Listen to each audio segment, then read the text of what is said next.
Morning students. आज हम BA second year का जो चैप्टर लैंग्वेज डेवलपमेंट पढ़ रहे थे उसमें लास्ट जो है स्पीच डिफेक्ट और स्पीच डिसऑर्डर के बारे में पढ़ेंगे। यानी भाषा दोष और भाषा विकार क्या होते हैं। ये दो जो है टर्म हम लोग यूज़ करते हैं, भाषा दोष और भाषा विकार को। यानी भाषा दोष बच्चे में उच्चारण से संबंधित किसी भी तरह का जो दोष होता है उसको हम भाषा दोष कहते हैं। और भाषा दोष जो होता है वो एक सार्वभौमिक होता है, यूनिवर्सल होता है। एक यदि बच्चे में इनिशियली हम कुछ इम्प्रूवमेंट करने की कोशिश करते हैं उसकी भाषा में, उसके उच्चारण में, या उसको बार बार में यदि वो किसी भी कारण से गलत उच्चारण कर रहा है तो उसको मना किया जाता है या उसको इम्प्रूव किया जाता है, तो वो इम्प्रूवमेंट उसके अंदर हो जाता है। भाषा का कैसे उच्चारण बच्चा कर रहा है इसका प्रभाव उसके आने वाले समय में, उसके व्यक्तित्व पे, उसके सारे एडजस्टमेंट्स पर भी पड़ता है। अब भाषा दोष जो होते हैं वो कुछ जो होते हैं जन्मजात हो सकते हैं, कुछ एनवायरमेंटल फैक्टर के कारण से हो सकते हैं, और कुछ जो उसकी केयर कर रहे हैं, जो उसकी नर्चरिंग कर रहे हैं, तो वो लोग का, उन लोगों का उच्चारण कैसा है उसका भी उसके भाषा पर प्रभाव पड़ता है। अब जो जन्मजात दोष होते हैं उनको हम ठीक नहीं कर सकते, उनका इम्प्रूवमेंट नहीं कर सकते। अब बहुत सारे कॉजेज़ भी इसके होते हैं।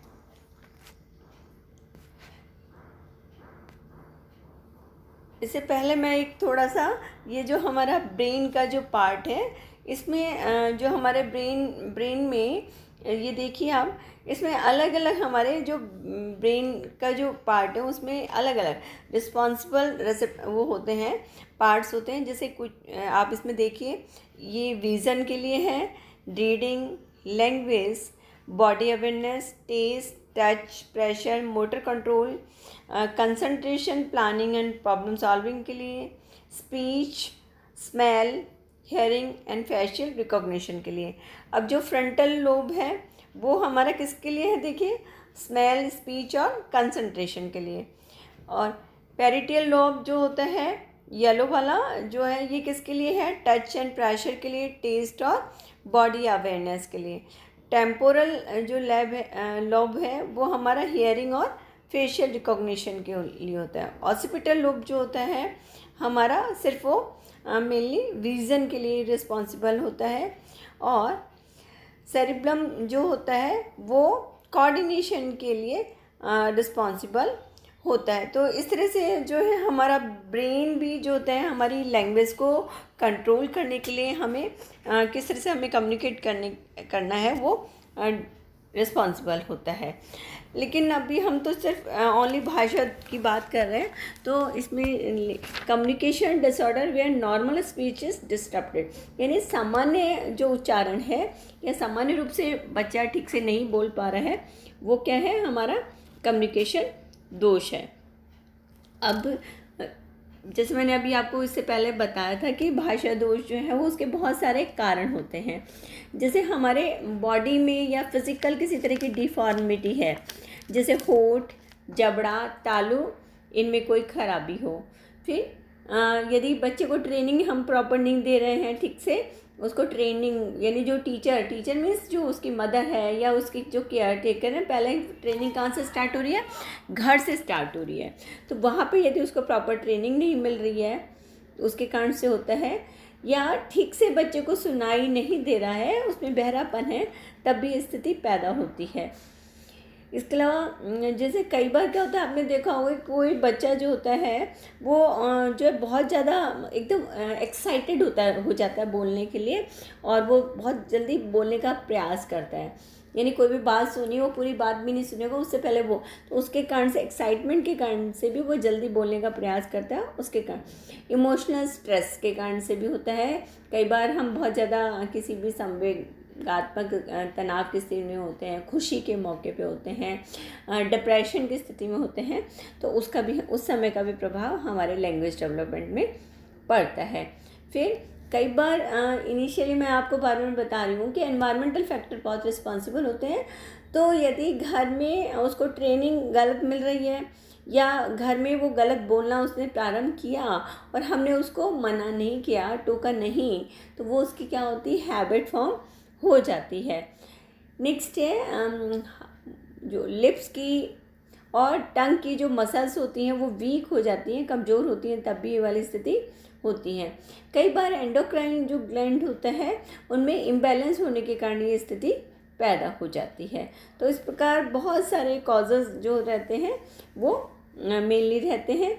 लेकिन हम जो है इसको जो 3 जो कैटेगरी हमारे पास में है, जो मेन जो कैटेगरी है, जो मेन जो है, इसमें एक होता है डिफेक्ट इन वर्ड मीनिंग, है ना, शब्द के अर्थ से संबंधित दोष होते हैं, जिसमें बच्चा क्या करता है, भाषा में कुछ ऐसे शब्द होते हैं जिनकी ध्वनि एक समान निकलती है परंतु उनके अर्थ अलग अलग होते हैं, और बच्चा जो होता है छोटा होता है उस समय उनके शब्दों को अच्छे से समझ नहीं पाता, सीख नहीं पाता, और इसके कारण से उसके बोलने में जो होती है वो त्रुटि रह जाती है या वो ठीक प्रकार से नहीं बोलता है। इस तरह के जो शब्द होते हैं, जैसे अपन जैसे जो है, जैसे एक सिंपल सा एग्जांपल है, जैसे इंग्लिश का शब्द है रेन, है ना, और रेन को जो है वो प्रॉपर हमने ठीक से उसको उच्चारण नहीं किया, तो उसके कारण से वो एक छोटा सा उच्चारण से संबंधित ये डिफेक्ट है। लेकिन इसको ट्रेनिंग से और जैसे जैसे एज बढ़ती है उसको ठीक कर। एक आता है वाक्य संरचना में दोष।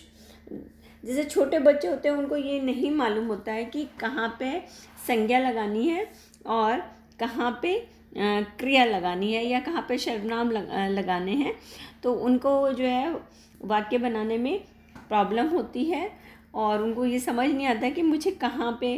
तो इसमें भी एनवायरमेंटल फैक्टर सबसे ज़्यादा रिस्पॉन्सिबल होते हैं, क्योंकि घर में यदि पेरेंट्स ठीक से उपयोग नहीं कर रहे हैं या ग्रामर का ठीक से उपयोग नहीं कर रहे हैं तो बच्चा भी उस तरह की जो है वो काम करने, गलत बोलने लग जाता है, अपने विचारों को गलत तरीके से वो उच्चारण करने लग जाता है। नेक्स्ट हमारा है, इसमें भी जैसे लड़कियां जो होती हैं, लड़कियों की अपेक्षा लड़के अधिक दोषपूर्ण भाषा यूज़ करते हैं। फिर उच्चारण से संबंधित दोष थर्ड है हमारा, इसमें भी बहुत सारे दोष पाए जाते हैं। इसके पीछे बहुत सारे कारण होते हैं, पेरेंट्स भी होते हैं, और एक न्यूरोटिक यदि प्रॉब्लम होती है, यदि फैमिली रिलेशंस गड़बड़ होते हैं तो उस सब स्थिति में भी ऐसा होता है।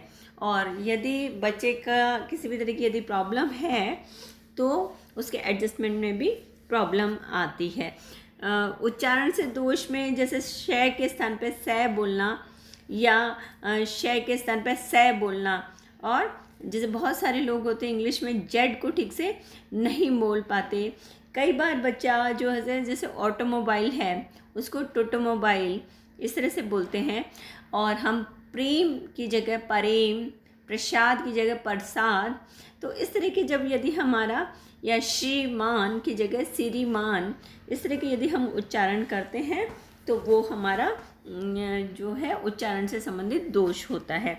इसके अलावा कुछ भाषा विकार और भी पाए जाते हैं और जिनका प्रभाव बालक के टोटली जो है व्यक्तित्व पे पड़ता है। इसमें जैसे मैं अभी आपको क्लासिफिकेशन बताती हूँ जो इसमें हम देख रहे हैं। एक तो होता है stuttering, cluttering, dysprosody, muteness, articulation disorder, phonic disorder, voice disorder, dysarthria, apraxia, aphasia, है ना। इस तरह के जो होते हैं बहुत सारे दोष होते हैं और वो जो है बच्चा गलत तरीके से बोलता है। इसमें फर्स्ट है स्लटरिंग। स्लटरिंग क्या होता है, ये बहुत ज़्यादा एक कॉमन डिसऑर्डर है और इसमें स्पीड में जो है जो इंटरप्शन आने लग जाता है। जैसे हम कहते हैं कि तुम कहाँ हो, तो जैसे तुम या आप आप पे वो कई कई देर तक क्या करेगा, फोकस करेगा। जैसे इसमें मैंने एग्जांपल दिया है वेयर आर यू, तो वेयर आर यू में वे ऐसे 2-3 बार बोल के वो वेयर आर यू बोलेगा। तो ये हमारा क्या है, स्लटरिंग जो है एक तरीका होता है। नेक्स्ट है स्लरिंग, यानी बिल्कुल हम उच्चारण जो है बिल्कुल अस्पष्ट होता है, ठीक प्रकार से बोल नहीं पाते हैं। और ये स्लरिंग जो होता है, या इसको हम अस्पष्ट उच्चारण भी बोलते हैं, ये बोलने के अंगों में निष्क्रियता, पैरालिसिस और कई बार और भी किसी तरह का विकार होने के कारण हो सकता है। इसमें जो बच्चा होता है वो संवेगात्मक तनाव की स्थिति में रहता है, तब भी ये वाली स्थिति पैदा होती है। इस तरह के जो बच्चे होते हैं उनको मोटिवेशन देने की आवश्यकता होती है। और ये अस्पष्ट जो उच्चारण होता है 5 वर्ष तक की अवस्था में अधिक पाया जाता है। जैसे छोटा बच्चा होता है ट्रेन, उसको क्या बोलता है, टरेन, है ना। तो इस तरह की जो चीज़ें होती हैं ये एक तरह का विकार होता है। नेक्स्ट है क्लटरिंग। इसमें एक्सटेंशन ऑफ नॉर्मल स्पीच डिसफ्लुएंसेस, यानी इसमें क्या होता है कि जो भी हम नॉर्मली जो चीज़ बोल रहे हैं उसमें क्या होता है, बहुत ज़्यादा एक्सटेंशन, बहुत ज़्यादा हम उस चीज़ को लंबा खींच के बोलते हैं। यानी हमारी जो भाषा होती है वो तीव्र लेकिन अस्पष्ट होती है। इसमें भी वैसे ही बोलने की गति बहुत तेज होती है, लेकिन शब्द जो होते हैं वो अस्पष्ट होते हैं। और तीव्र और अस्पष्ट बोलने के कारण से भाषा कहीं भी समझ में नहीं आती है। नेक्स्ट है डिस्प्रोसोडिया। इसमें alternation in intensity in the timing of utterance segments and rhythm and intonation, यानी इसमें वॉइस के जो पिच होता है उसमें जो है वेरिएशन रहता है, यानी हम एक ही तरह की पिच में, एक ही तरह के साउंड में लगातार नहीं बोल पाते हैं। नेक्स्ट है म्यूटनेस। इसमें यानी म्यूटनेस मैंने बिल्कुल चुप हो जाना, इसमें जो है बिल्कुल ना बोलने की स्थिति पैदा होती है। नेक्स्ट है आर्टिकुलेशन डिसऑर्डर।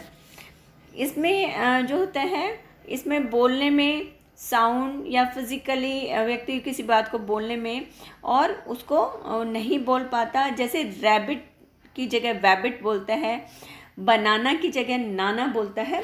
तो इस तरह का जो उच्चारण होता है वो इस वाले में आर्टिकुलेशन डिसऑर्डर में होता है। नेक्स्ट है फोनेमिक डिसऑर्डर।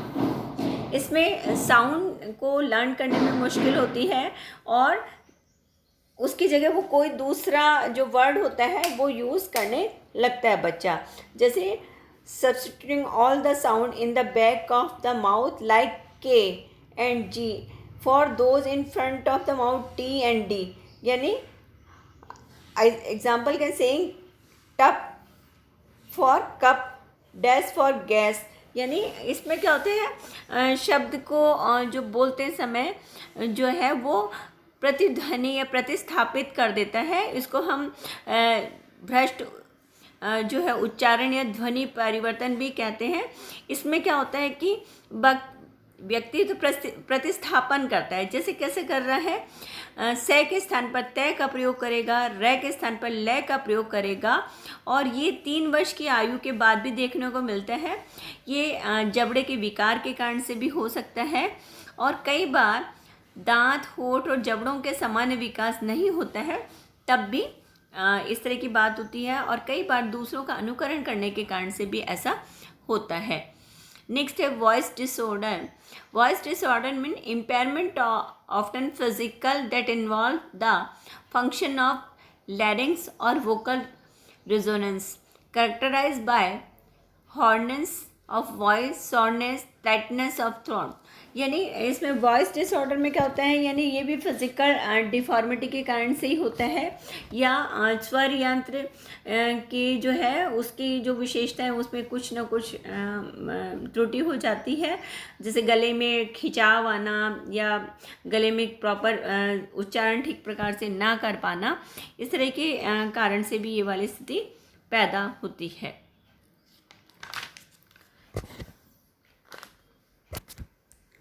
नेक्स्ट है डिसआर्थरिया। इसमें पैरालिसिस के कारण से या जो बोलने वाली जो मांसपेशियां वो कमज़ोर हो जाती हैं, या जो हमारी नर्व्स जो होती हैं वो कमज़ोर होती हैं, वो किसी भी कारण से उनमें डैमेज हो जाता है, और इसके कारण से जो बच्चा है वो अस्पष्ट बोल पाता है, यानी स्लरिंग स्टार्ट हो जाती है उसमें। एप्रेक्सिया क्या है, inconsistent production of speech sound and rearranging of sound in a word, जैसे पोटैटो में भी बिकम टोपेटो, नेक्स्ट टोटापो। यानी इसमें क्या होता है, वही उच्चारण से संबंधित दोष है। इसमें भी बच्चा जो है एप्रेक्सिया में भी शब्दों का प्रतिस्थापन कर देता है, चेंज कर देता है, जैसे आलू जो है, जैसे पोटैटो कई बार क्या बन जाता है टोपेटो या टोटापो, ऐसा कुछ भी इस तरह का उच्चारण बच्चा करने लगता है। तो इस तरह की बहुत सारी जो चीज़ें हैं वो बच्चों में देखने को मिलती हैं। इसके अलावा एक और जो सबसे इम्पॉर्टेंट जो है, एक होती है स्टटरिंग और दूसरी होती है स्टैमरिंग। ये शायद मैंने आपको इसमें नहीं बताया है। स्टटरिंग जो होती है, स्टटरिंग ये तुतलाना जिसको बोलते हैं, ये असामंजस्यपूर्ण पुनरावृत्ति वाली वह वाणी होती है जिसमें डायफ्राम गले की मांसपेशियों में किसी भी तरह की प्रॉब्लम हो जाती है। और तुतलाना 2.5 वर्ष से 6 वर्ष की अवस्था में प्रारंभ होता है और 2.5 से 3.5 में स्टार्ट होता है, और बालक का जैसे जैसे समायोजन अच्छा होता जाता है वो तुतलाना कम कर देता है। ये मैंने शायद आपको क्लासिफिकेशन में बताया हुआ है।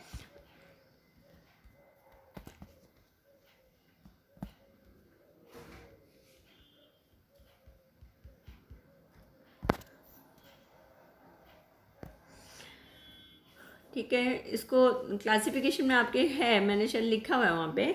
और दूसरा, इसमें तुतलाना जैसे जैसे एज बढ़ती जाती है उसमें कम होता जाता है, लेकिन बालक जो होता है अलग अलग सिचुएशन में, डर में, घबराहट में तुतलाने लगता है। तो और उस तुतलाने में जो बालक होता है किसी शब्द या अक्षर पर अटक कर उसकी पुनरावृत्ति करने लगता है। जैसे गाड़ी छूट गई, यदि ये बात बोलनी है तो गाड़ी छ छूट गई, इस तरह से वो बोलता है। नेक्स्ट है हकलाना, स्टैमरिंग। हकलाने में बालक ध्वनि बोलते समय उसकी ध्वनि अवरुद्ध हो जाती है और उच्चारण करने में असमर्थ होता है। इसमें बोलते बोलते किसी शब्द या अक्षर पर अटक जाता है और उसके मुंह से कई देर तक आवाज़ नहीं निकलती है, जैसे, और जब वो बोलने का प्रयास करता है तो उसके लिप्स या मुंह जो है वो खुला, या ऐसे लगता है वो कुछ बोल रहा है। और जैसे यदि उससे ये पूछा जाए आप क्या कर रहे हैं, तो वो आप क्या कर, फिर आगे वो सेंटेंस कंप्लीट नहीं कर पाता है। और ये इसके कारण से शारीरिक असंतुलन की स्थिति पैदा हो जाती है। और ये जो होता है स्पीच मैकेनिज्म में असंतुलन होने के कारण इस तरह का विकार पैदा होता है।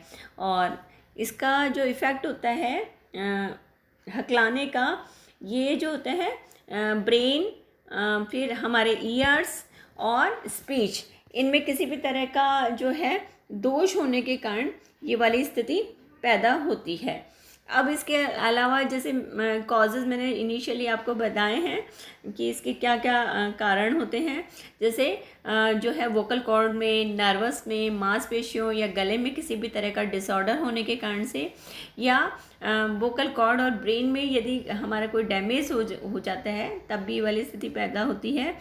फिर श्वसन मांसपेशियाँ यदि कमज़ोर हो जाती हैं तो ये वाली स्थिति पैदा हो जाती है, CVV के कारण हो जाती है, और वोकल कॉर्ड में पैरालिसिस होने के कारण से भी हो जाती हैं, और वोकल कॉर्ड में पोलिप्स होने से भी ये वाली स्थिति पैदा हो जाती है।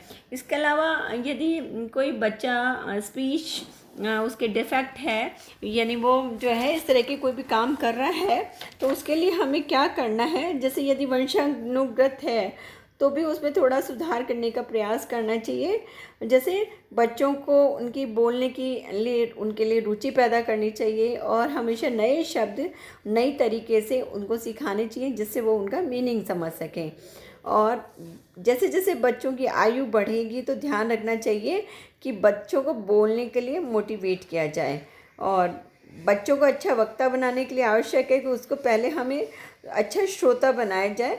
तभी यदि हम उसको अच्छी बातें सिखाएंगे, जैसे कहानी के माध्यम से, कविता के माध्यम से, जैसे स्टोरी टेलिंग है विथ एक्शन, या जो भी हम उनको स्टोरी सुना रहे हैं वो इस तरह की सुना रहे हैं जो कि नैतिकता का विकास कर रहे हैं, या उनमें अच्छे शब्द हैं, तो बच्चा वो ज़रूर अच्छा सीखेगा। और यदि बच्चा गलत बोल रहा है और हमने सुधारा है और वो सही बोलने लग गया, तो उसको प्रेरित या उत्साहित करना चाहिए, उसको मोटिवेशन देना चाहिए, और बच्चों के हमेशा रोल मॉडल की तरह प्रस्तुत आना चाहिए। और जो भी हम टीवी, रेडियो, सोशल मीडिया पे जो भी चीज़ें देखें वो भी पॉजिटिव होने चाहिए।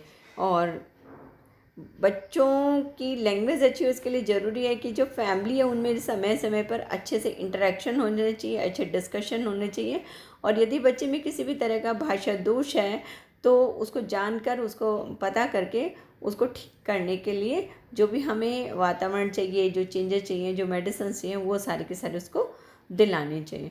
और लास्ट है, अच्छी और शुद्ध वाणी होने के लिए आवश्यक है बच्चों को गाइडेंस अच्छी दी जाए, क्योंकि बच्चा जो होता है आमने सामने बैठकर बातचीत करता है, और जिनसे वो अच्छी बात कर रहा है, जिनके साथ में अच्छा इंटरेक्शन कर रहा है, वो उसके लिए रोल मॉडल होते हैं। तो इस प्रकार आज हमारा ये जो BA सेकेंड ईयर का लैंग्वेज डेवलपमेंट का चैप्टर एकदम कंप्लीट हो गया है, और आप अच्छे से इसके नोट्स बनाएं। आपको PDF में पूरा मैटर जो है डिटेल में भेजा हुआ है। Thank you.